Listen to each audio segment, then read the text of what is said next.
to BD Launch Symposium. Since Covera cover stand just launched in Asia countries last year, this time we invite two speakers from both Asia and Europe to share their experiences and clinical benefit of this latest new cover stand. Please welcome our moderators in this session, Dr. 柯博仁医师 and Dr. Zhang Qianhua医师, and our special guest from China, Dr. Wang Pei医师 from First Affiliate Hospital of Zhengzhou University, 郑州大学第一附属医院. All right, DASy-Day2-3 in Taiwan. I'm Dr. Po Zhen Ko, President of the Taiwan Association for Vascular Access Health.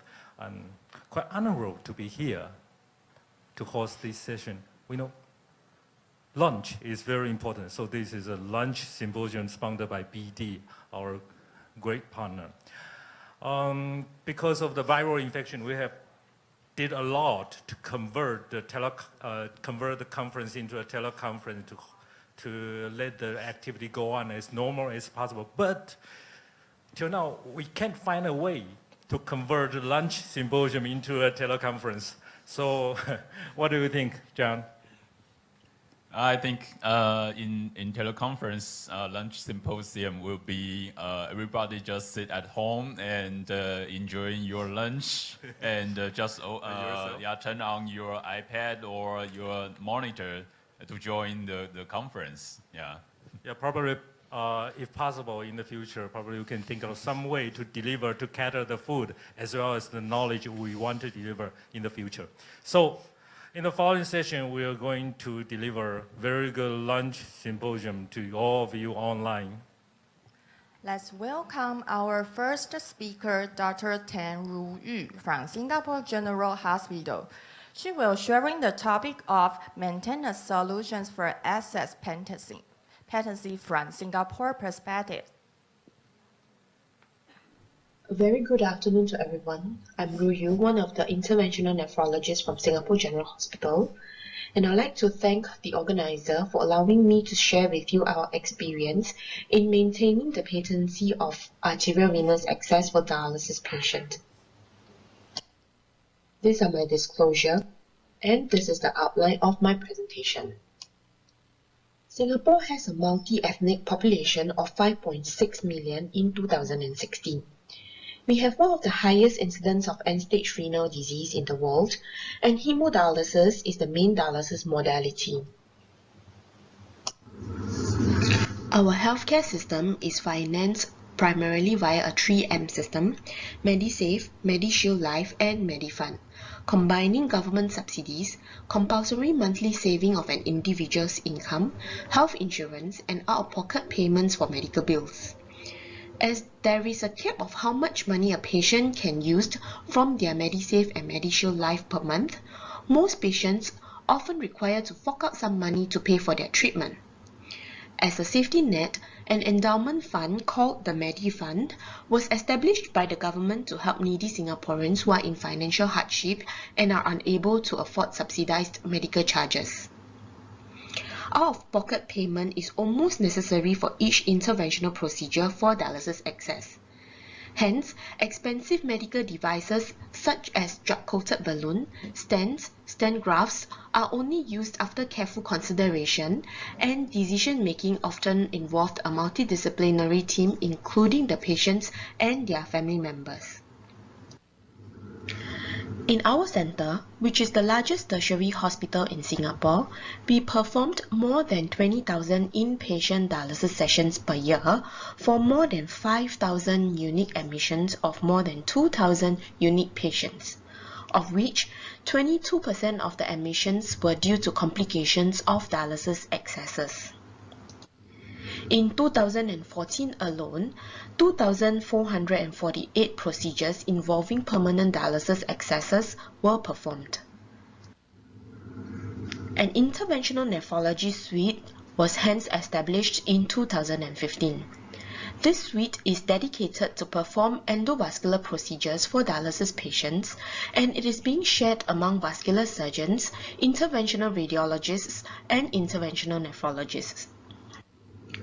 The results of our interventional procedures were comparable to the recommended threshold by international guidelines, and we adopted drug-coated balloon angioplasty in our endovascular treatment strategy for recurrent AV access dysfunction after the encouraging results from various randomized controlled trials performed locally and internationally.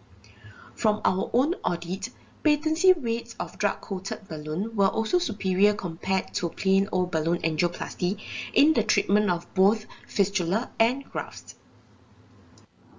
In our center, we follow this algorithm in the management of AV access dysfunction.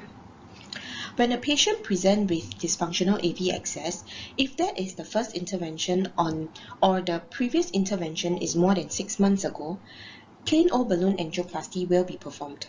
After that, if the same lesion recurs within 6 months, drug-coated balloon angioplasty will be performed. If the lesion recurs again within 6 months, another DCB can be performed, or stenting can be considered, especially for outflow lesion after discussing with the patient. Since the emergence of DCB, stenting have been used as bailout strategy in our center for complications such as rupture, aneurysms or pseudoaneurysms formation, significant recoil, or recurrent stenosis which are resistant to DCB. When we audited our DCB data and analyzed patency according to site of lesions, we found that inflow lesions responded very well to DCB, while cephalic arch lesion lost its statistical significance. AVF is a non-physiological structure created artificially for the sole purpose of dialysis.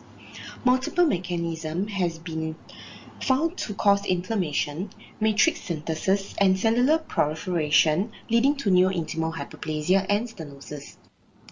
Similarly, cephalic arch develop excessive neointimal hyperplasia from low wall shear stress, increase in local pressure, pulsatile stretch of the vessel wall from arterial blood flow, and turbulence blood flow. This accelerated neointimal hyperplasia has made cephalic arch stenosis more difficult to treat as it is more resistant to angioplasty and prone to complications such as rupture. Hence, we have decided for a different treatment approach for treating the cephalic arch stenosis, and I'd like to share with you a few cases that we have done. First, we have this 85-year-old gentleman with end-stage renal disease since 2012. He had a left BCAVF created in December 2012 with quite a good primary patency, and he only presented 3 years later for the first intervention, which is a thrombectomy. And as you can see, subsequently, he presented almost yearly for angioplasty of the cephalic arch stenosis, and the patency following each intervention is shorter.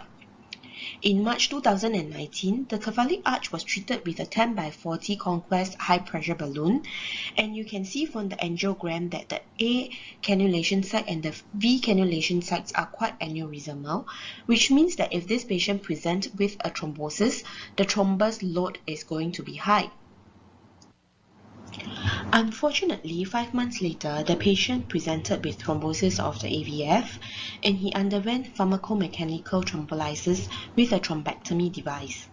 We managed to establish flow, but the fistula remained pulsatile as there were adherent thrombus stuck at the cephalic arch.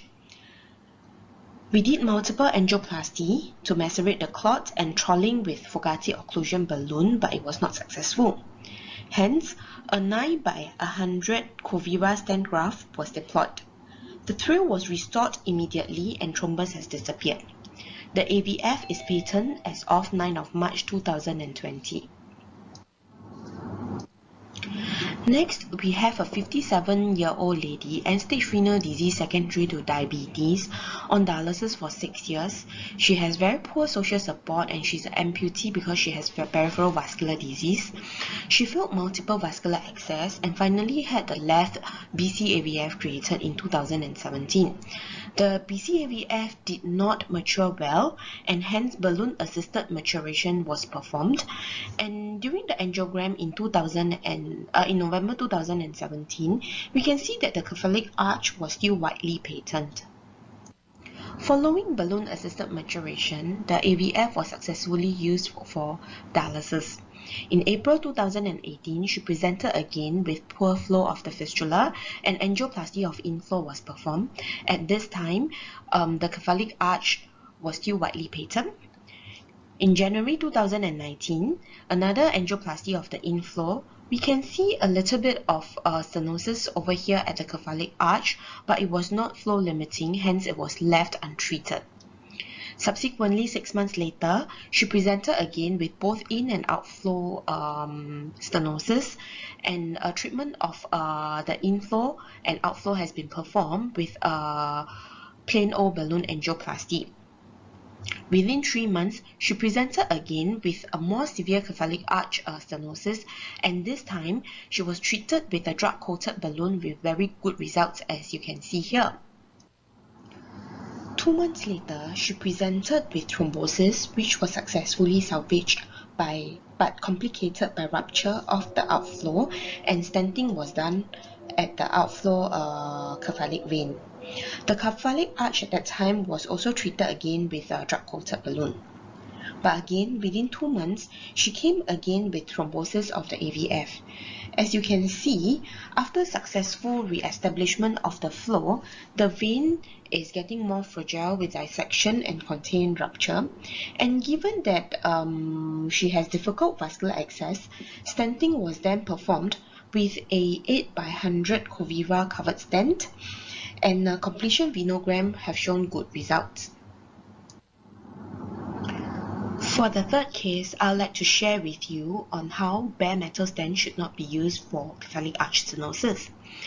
We had a 76-year-old lady, end-stage renal disease secondary to diabetes for 2 years. She had a left BCAVF created in June 2018 and subsequently underwent angioplasty of the cephalic arch in August as well as November 2018. Because of the recurrent stenosis, in January 2019, a bare metal stent was deployed, and this lesion was subsequently treated with a DCB. As you can see, the post DCB and stenting angiogram shows very good results. The patient then presented 4 months later with thrombosis of the AVF. Thrombolysis was successfully performed, but you can see that the lesion is becoming more resistant now, as it did not even efface with a cutting balloon and high pressure balloon. Image 2, 3 and 4 were the images after thrombolysis that happened in September 2019, October 2019 and December 2019. These are all post-thrombolysis images, and you can see that the lesion is getting more resistant. And I hope you can appreciate that the red line, which is the outline of the stent. So in December, as you can see, even the previously healthy segment of the cephalic vein has now become unhealthy with a lot of dissection and contained rupture from multiple angioplasty within short period of time. Eventually, we had to abandon the fistula when she presented in January 2020 again with a thrombosed AVF. Stenting of cephalic arch with covered stent has been proven in many other RCTs as well as retrospective studies, and the results were all very favorable. Our audit also shown significant patency benefit of stent graft deployment in cephalic arch stenosis. Although there seemed to be a trend towards improvement of patency in stent graft deployment in graft vein junction and basilic vein stenosis, the p-value did not reach statistical significance. Bear in mind that in our cohort, We are only stenting these lesions as a bailout when there is complication. In view of the different behavior of the cephalic arch lesion, we now have a different approach for cephalic arch stenosis. First line is still plain old balloon angioplasty. When stenosis recur early, we suggest our interventionists to consider cover stent early. We have some suggestion for how to deploy covered stent along the cephalic arch. We always do it under magnification, oversized by 10 to 15% of the vessel diameter. We also avoid oversizing because we want to prevent caudray deformity inside the stent when the stent cannot be expanded fully. We always use stiff wire to stabilize the blood vessels to prevent migration and aim for perfect landing, which is to avoid gelling of the basilic vein and to avoid landing at the curved segment. So we try to land at the straight segment to prevent stenosis of the edge of the stent.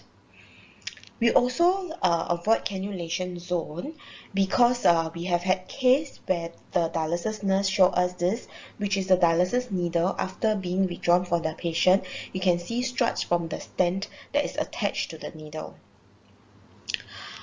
Before deployment, we always do an angiogram with a stent in situ, and after deployment, we post-dilate with the same diameter balloon to make sure that the stent has expanded fully.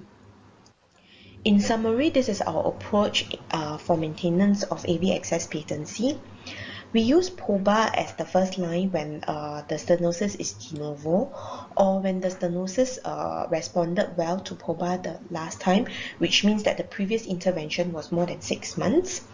We use DCB for recurrent stenosis when previous intervention is less than 6 months, or if the patient has responded well to DCB. We use stent early for cephalic arch stenosis if the lesion is recurrent and as build-up option. Thank you, and I'm happy to receive comments through my email. Well, quite a good talk. I've seen a lot of things in the talk. Actually, John, have you ever been through using the cutting balloon and can't even open the lesion?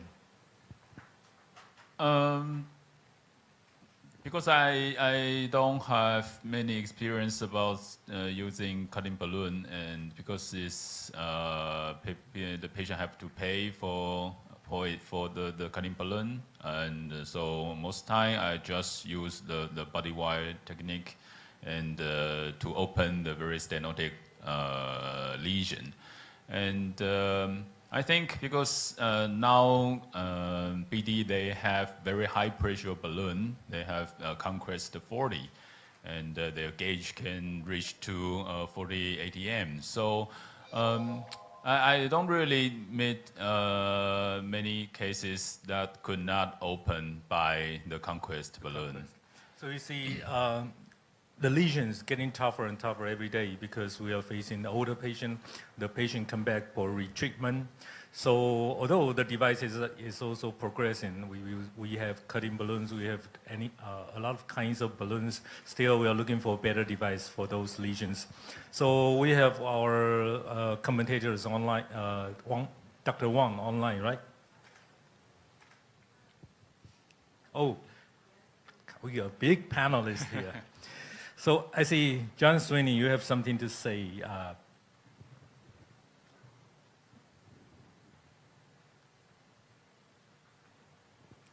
John? Yeah. Ruth's talk was very good on arch stenting. Ruth trained with us, so she uses our algorithm, which is basically for arch stenosis, we do angioplasty. If it recurs, angioplasty, drug-eluting balloon, and bare stent.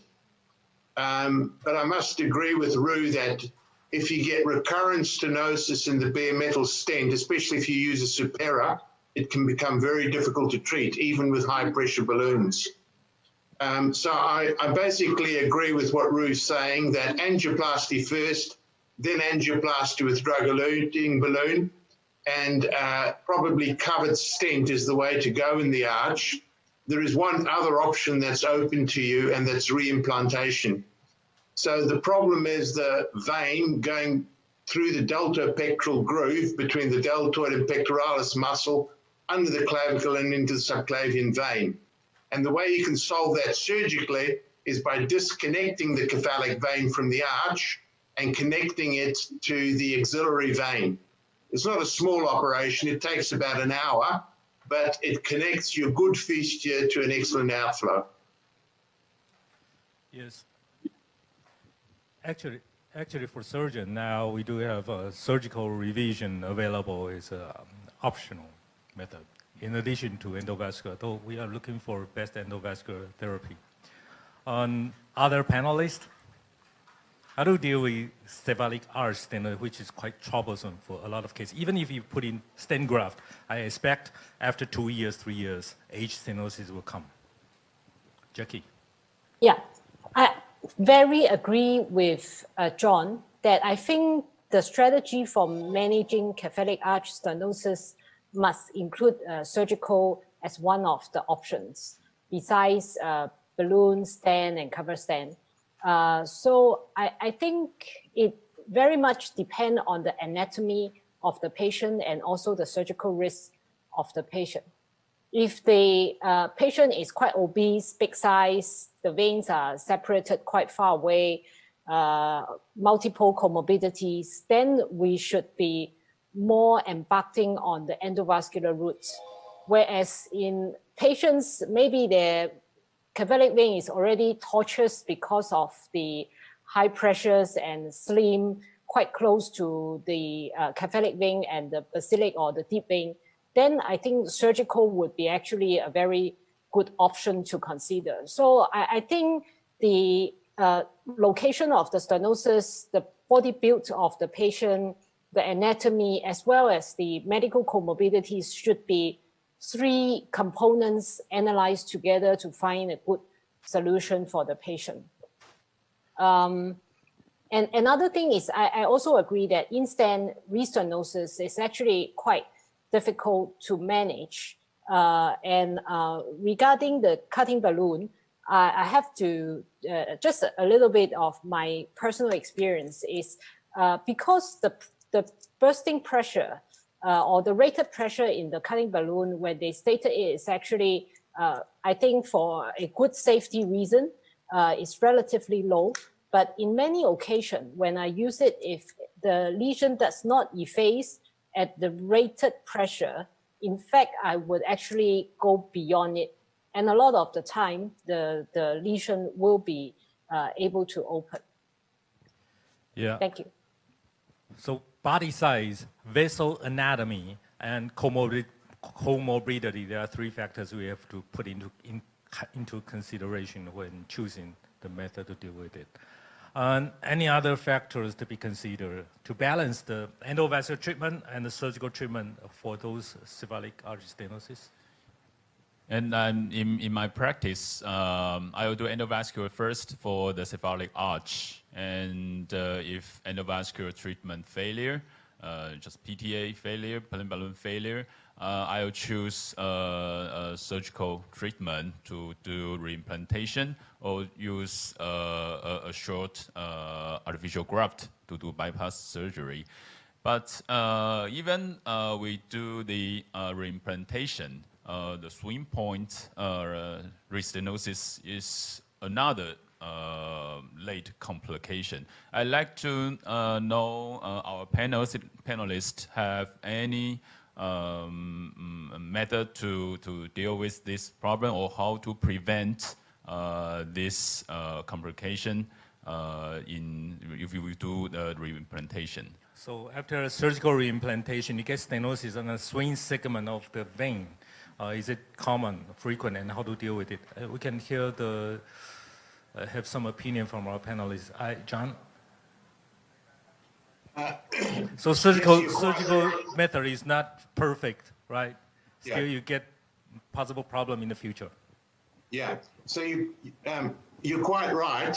The problem with reimplantation is that you may end up with a stenosis at the swing point or where you connect it to the axillary vein. However, you're better off. You see, the problem you had originally was a stenosis in a fistula vein, plus the arch problems, the clavicle, the delta pectoral groove, the bands, and all that sort of stuff. Once you've reimplanted, you've got rid of all the arch problems, and all you're left with is a simple, straightforward fistula stenosis that responds well to drug-eluting balloons, that responds well to bare metal stents. So I think, yes, you're right, reimplantation isn't the end of your problems, but the problems you're left with are much easier to deal with than trying to fix it in the arch. Yes, good point. So, can we hear the opinion from China? Wang, Dr. Wang? Oh, he's offline. So, other opinion from Japan? All right, so that means we have to prepare a lot of weapons for those kind of lesion. Actually, the patient lives long, the patient will come back. No matter you do endo or do surgery, we have to prepare for future problems. So that's why we keep searching for new devices to improve our technique. So it brings our next talk. The second speaker is Dr. Panos Kitrou from Patras University Hospital in Greece. He will sharing optimal management strategy with cover stent in dysfunctional AV access. Hello everybody, my name is Panagiotis Kitrou and I am an assistant professor in interventional radiology from Patras University Hospital in Greece. The theme of my talk today is going to be about the optimal management strategy for cover stent use in AV access. As I'm not there today, I would like to share with you my credentials if someone would like to have any questions or queries about this talk. I will start my talk with an overview of the available guidelines on cover stents. The 2006 KDOC guidelines that were later updated in 2010 do not consider cover stents as a valid option for the treatment of dysfunctional AV access.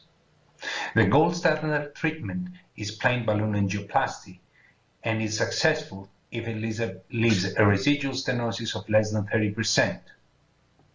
Bare metal stents are only considered as a bailout option.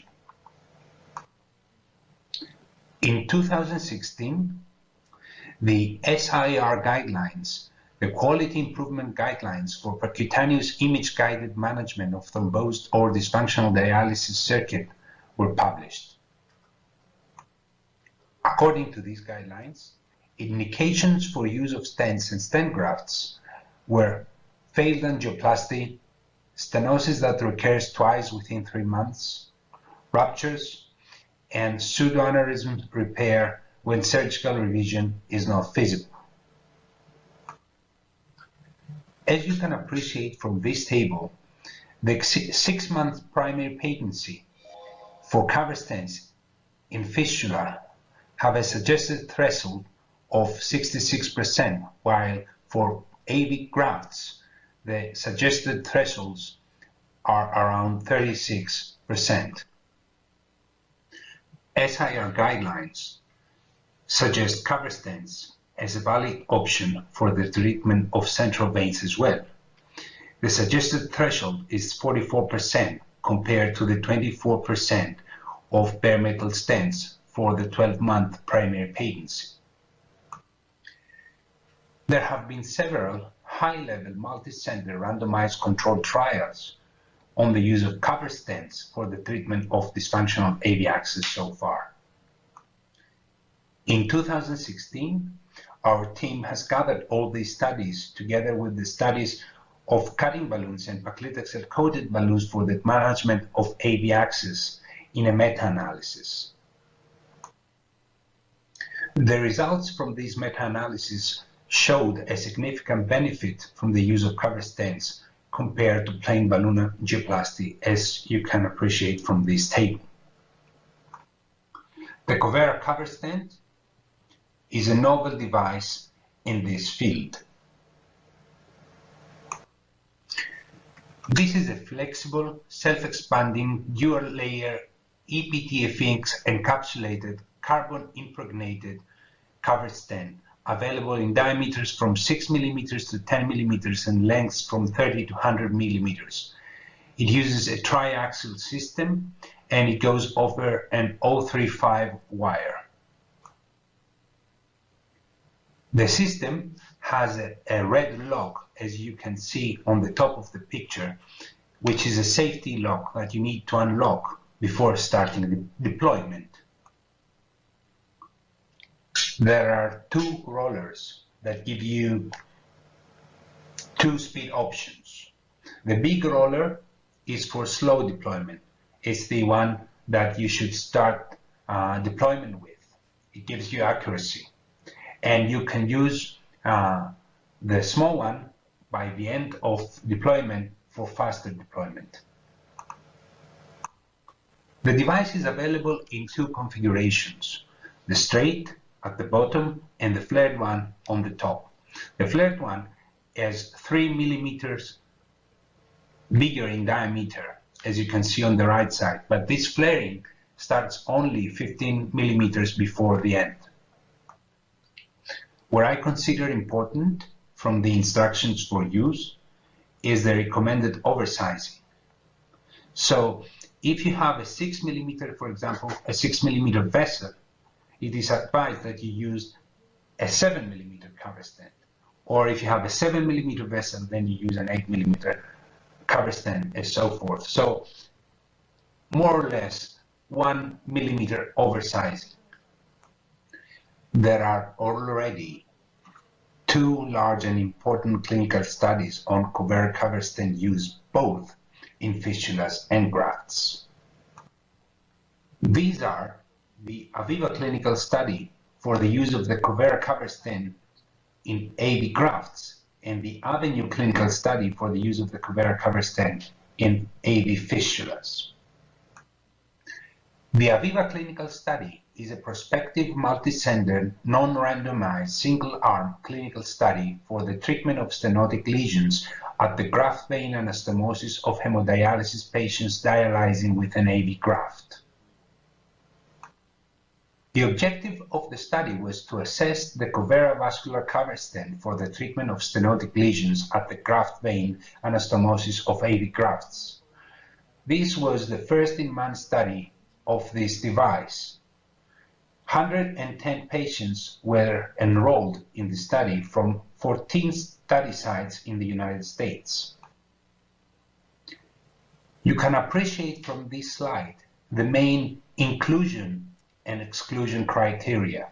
So the patient had to have a synthetic upper extremity AV access graft implanted minimum 30 days before and perform at least one successful dialysis session. The stenosis had to be a minimum of 50% by visual estimate. The target lesion had to be a maximum of 9 centimeters in length, and the reference vessel diameter of the adjacent non-stenotic vessel had to be between 9 and 5 millimeters. These are the main patient demographics and risk factors. What you can see here that is of importance is that about 98.2% of the patients had hypertension. Going to the circuit and lesion characteristics and procedural details, you can see that 49.1% of the patients had the axillary as an outflow vein, 40% had the basilic as an outflow vein, and 83.6% of the cases a flared configuration was used. The primary safety endpoint was reached at 96.4%, with a significant difference compared to the performance goal of 88%. The primary efficacy endpoint, which was target lesion primary patency at 6 months, was 70.3%, which was significantly better compared to the performance goal of 40%. What you can see here from this Kaplan-Meier survival curve is that the freedom from loss of target lesion primary patency at 6 months was 71.1%, while at 1 year was 54.2%.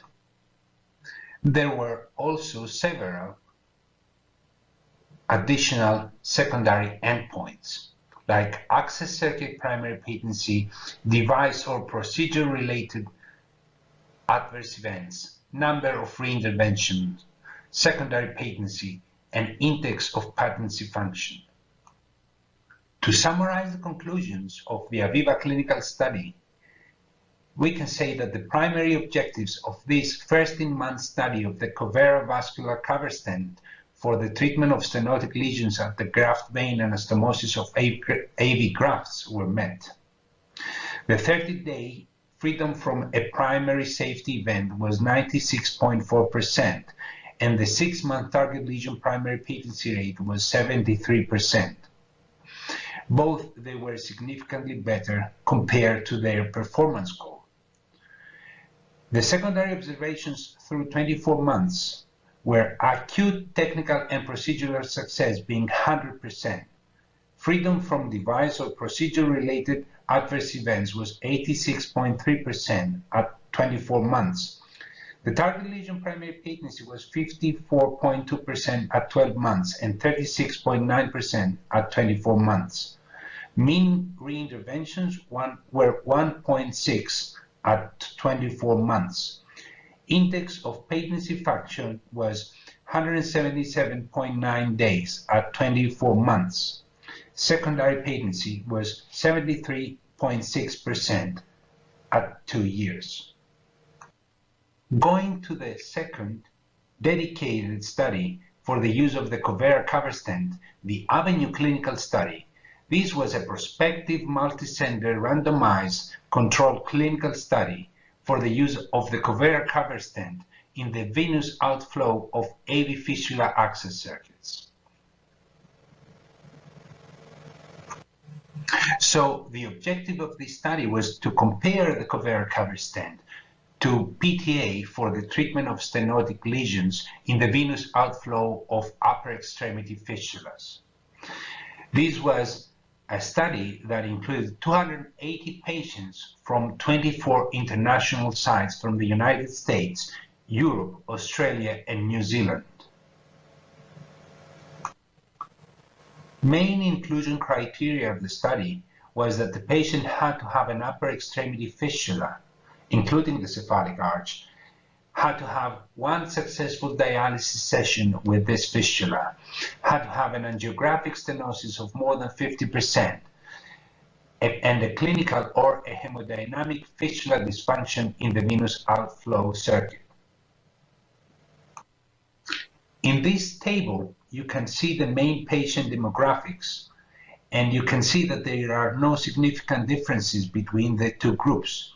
The only difference was that the cover stent group had significantly more obese patients, which did not affect the endpoint of the study. Two very important things in the circuit lesion characteristics and procedural details is that more than half of the lesions in both groups were situated in the cephalic arch, and this is very important. And also, the acute technical success was 100% in the cover stent group. Study reached its primary safety endpoint, which was freedom from a primary safety event at 30 days in 95% of the cases. With regard to the primary efficacy endpoint, which was target lesion primary patency at 6 months, the cover stent group had 78.7%, which compared to the 47.9% in the PDA group was significantly better. With 83.9% of the subject reaching the 12-month follow-up, The cover stent group had 55.6% target lesion primary patency compared to the 20.2% in the PDA group. In the Kaplan-Meier survival analysis curve, you can see that there is a consistent significant difference in favor of the cover stent group in the freedom from loss of target lesion primary patency, which was 78.7% at 6 months for the cover stent group compared to the 47.9% in the PDA group and 57.5% at 1 year in the cover stent group compared to the 21.2% in the PDA group. As you can see from this table, showing the 12-month exploratory subgroup analysis of target lesion primary patency by lesion characteristic, there were no significant differences between the two groups. However, in every case, the cover stent group had better results. To summarize the Avenue clinical study, both primary outcome targets were met. The freedom from a primary safety event at 30 days was 95%, non-inferior to PTA, and the target lesion primary patency at 6 months was 78.7%, which was superior to PTA. At 12 months, both target lesion primary patency and access circuit primary patency were significantly better compared to the PDA group. Exploring the optimal management strategy for cover stent use in AFP access and with regard to the Covera cover stent, the device had significantly better results when treating the venous graft anastomotic stenosis, the venous outflow stenosis of arteriovenous fistulas and grafts, and the cephalic arch stenosis of both fistulas and grafts.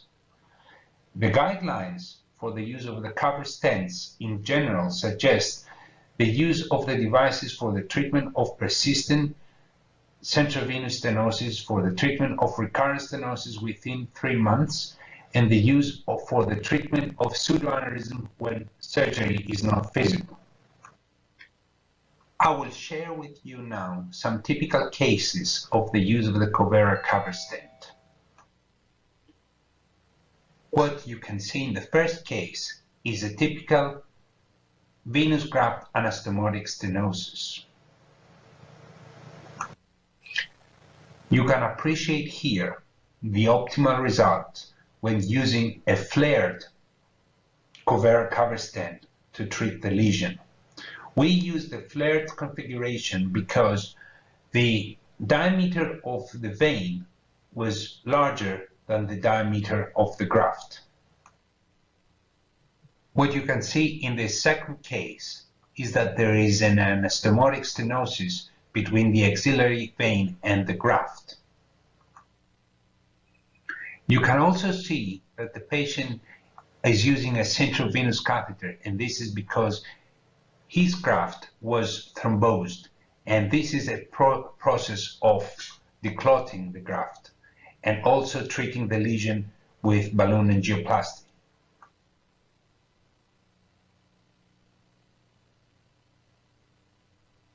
You can see there with the red arrow the suboptimal result of angioplasty and additionally some small extravasation. We decided to treat the problem with a cover stent with a flared configuration, treating also the underlying problem of stenosis and the extravasation there. What you see in this last case is that there is an anastomotic stenosis between the axillary vein and the graft, but there is also another stenosis within the axillary vein that is causing all these collaterals that you can see there with the stars. We use the Covera cover stent to cover both lesions.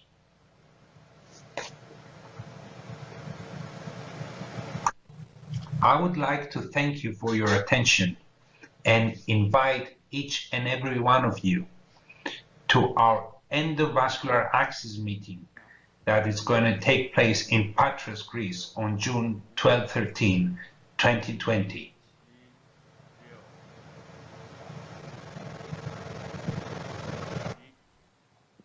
Well, pretty clear demonstration of the latest stent graft on the market available for dialysis access, the Covera. I think that's a very good device, it looks like. But sadly, I don't have any clinical experience now. I know, Chan, you have some experience on Covera stent in dialysis access. How do you think of it? I think it's very easy to deploy compared to previous product. The Fluency is not very easy to deploy it, but they just change the design, and you can use the knob to deploy the stent graft. Is very accurate. Yeah. I think it's a good stent graft. So it has some advantage. So, okay, based on the previous very informative talk given by Kichu on our faculties, I invite you to file some comments or questions. Anybody want to say something? Oh, I see Dr. Wang from China. Finally, you're online. Hopefully, you can give us some of your opinions on that and your experience on dealing with those difficult cephalic arch stenosis. What do you do for cephalic arch stenosis? Yeah, we sometimes face these patients. We in China mainland there only one. There is we always use Verbang or Fluency to treat this recurrent stenosis.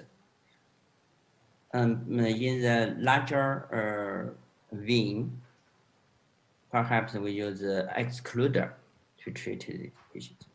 So you do have stent graft, but only Verbang on Fluency, or use the excluder leg. Sometimes it's not suitable for dialysis access. But I know you have a lot of experience in surgical revision for AV access. So do you frequently do surgical revision for such kind of stenosis? Sometimes. I have a question for this patient.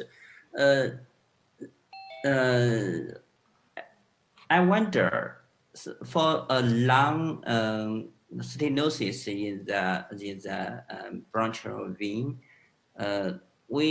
if we use the cover stent, sometimes we may miss the chance to do another graft for the patient. I don't know what to choose for these patients. Use a cover stent or do another graft for these patients. I don't know what to do.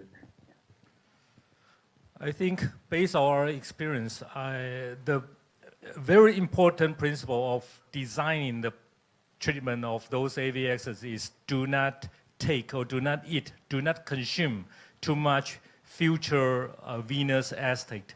That is to say, we have to leave the room for further vascular access creation. So no matter what you put in, especially when you want to put in stent or stent graft, one of the disadvantages will be the stent graft may eat out too much venous outlet. That makes the future access creation, sometimes it will become difficult. So I think, although this is the stent or stent graft is a relatively new gadget on dialysis access, we have to be very, very careful on planning using those devices. What do you think?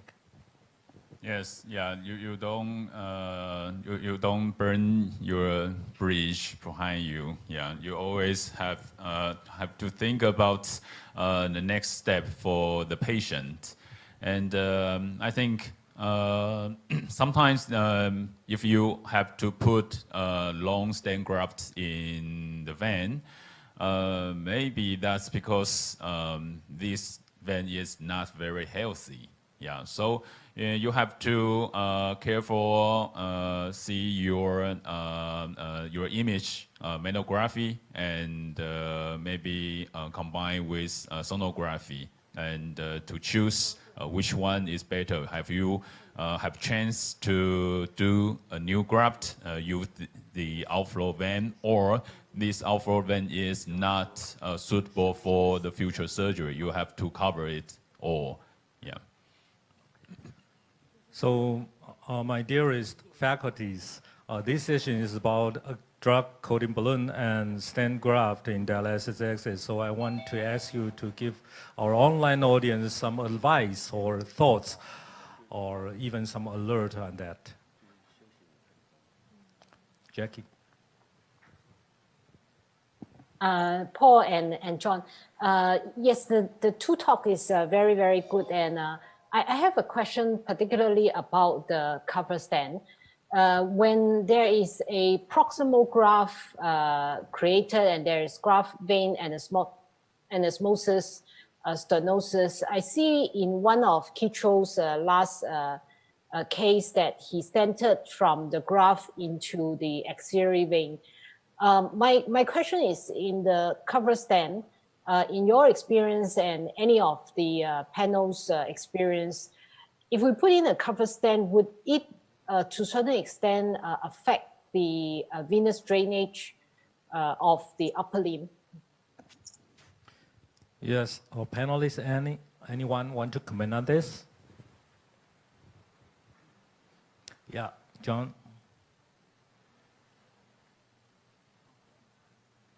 Yeah, I've got two comments on that. I think using grafts and covered stents to fix the outflow of a native fistula is fine. You may have to do it.